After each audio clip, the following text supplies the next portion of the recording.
Fala galera, sejam bem-vindos ao canal, e para mais uma história de terror. Se gosta desse tipo de conteúdo, não deixe de se inscrever no canal e deixar aquele like e ativar o sininho para receber notificações de novas histórias. Então vamos para mais uma. Um incêndio imperfeito. Em uma manhã de junho de 1872, bem cedo, assassinei o meu pai, ato que, naquele tempo, me causou uma impressão profunda. Tal se sucedeu antes de meu casamento, quando eu vivia ainda com os meus pais em Wisconsin. Estávamos eu e meu pai na biblioteca de nossa casa, dividindo o produto de um furto que perpetráramos aquela noite, e que consistia sobretudo em trecos domésticos. Apresentava-se sobremodo difícil realizar uma divisão equânime. Nós nos demos muito bem com os panos de mesa, toalhas e coisas afins e chegamos mesmo a dividir a prataria de uma forma deveras justa. Contudo, você pode verificar que, quando pretende dividir em duas, sem deixar restos, uma caixa de música, saberá que terá problemas. Foi essa caixa de música que trouxe a desgraça e a desonra à nossa família. Se a tivéssemos largado no lugar, o meu pai ainda estaria vivo. Tratava-se de uma peça singular, belamente trabalhada, dotada de valiosas incrustações em madeira e de talhas magnificamente aplicadas.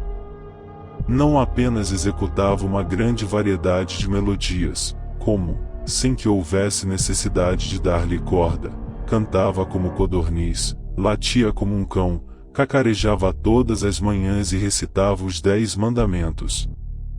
Foi justamente esta última aptidão que atraiu os amores de meu pai e o induziu a cometer o único ato desonroso de toda a sua vida, embora estivesse inclinado a cometer outros. Se fosse poupado, tentou ocultar de mim aquela caixinha de música.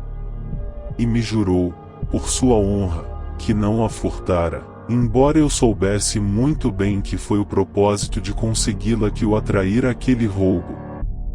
Ele escondera a caixinha de música sob a capa, a nós vestíamos capas para que não fossemos reconhecidos, assegurando-me, solenemente, que não a subtraíra. Eu, porém, bem sabia que ele o fizera e, além disso, guardava o conhecimento de algo que ele, evidentemente, ignorava, e se eu conseguisse prolongar a sessão que dedicávamos à divisão dos despojos, a caixa por-se-ia a cacarejar, denunciando-o. Tudo sucedeu como eu previra. Quando, na biblioteca, a luz de gás punha-se a fenecer, deixando vagamente as formas das janelas surgir por detrás das cortinas, um som estrepitoso prolongou-se desde a capa que velho usava, seguido de alguns compassos de uma área de Tannhäuser, terminando com um audível clique. Sobre a mesa, entre nós dois, jazia uma machadinha que empregáramos para entrar na desafortunada casa.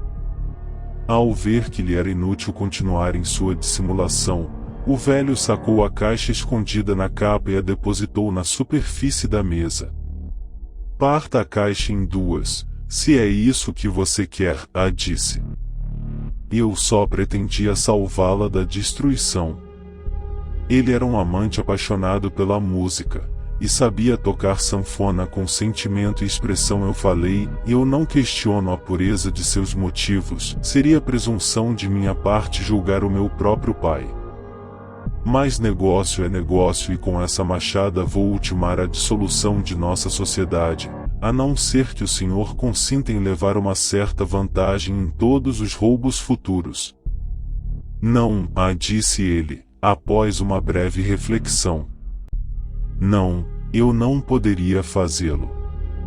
Seria como uma confissão de desonestidade. Diriam que você desconfia de mim.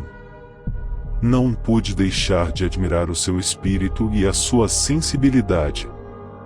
Por um momento, senti-me orgulhoso dele e estive disposto a perdoar-lhe o erro, mas, a um relance sobre a caixa de música ricamente trabalhada, tomei uma decisão e, como se diz, despachei o velho desde Vale de Lágrimas.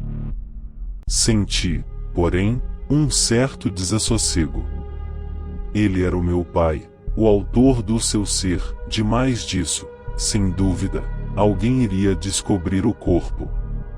Já era dia claro e minha mãe poderia entrar na biblioteca a qualquer instante. Em tais circunstâncias, achei oportuno despachá-la também, o que, igualmente, fiz.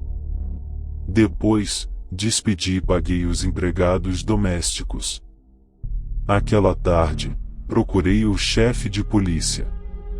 Contei-lhe o que sucedera e pedi conselho. Seria extremamente doloroso para mim se os fatos fossem publicamente conhecidos. Todos reprovariam a minha conduta, os jornais cairiam sobre mim, isto poderia militar contra a chefatura por ocasião das eleições. O chefe bem assimilou a força de minhas considerações, ele mesmo era um assassino de vasta experiência. Após consultar o juiz da Corte de Jurisdição Variável, aconselhou-me a ocultar os corpos numas das estantes, providenciar um bom seguro para a casa e atear fogo em tudo. E foi isso mesmo o que eu fiz. Havia, na biblioteca, uma estante que meu pai adquirira, recentemente, a algum inventor desvairado, e que ainda não estava preenchida. Tinha a forma e o tamanho desses armários fora de moda que se vêem nos guarda-roupas sem roupeiro, mas este se abria para baixo, como camisolas de senhoras era, ademais, guarnecido por portas de cristal. Pouco antes, eu amortalhara os meus pais. Eles já estavam rígidos demais para que pudessem manter-se eretos. Enfiei os dois na estante, cujas prateleiras eu havia removido, travando-os lá. E corri as cortinas sobre as portas de cristal. O inspetor da companhia de seguros passou meia dúzia de vezes em frente a ela sem de nada suspeitar. Naquela mesma noite, depois de obter a apólice de seguro, deitei fogo à casa e cruzei o bosque, correndo em direção à cidade, a 2 milhas de distância, onde cuidei para que fosse visto na hora mais agitada.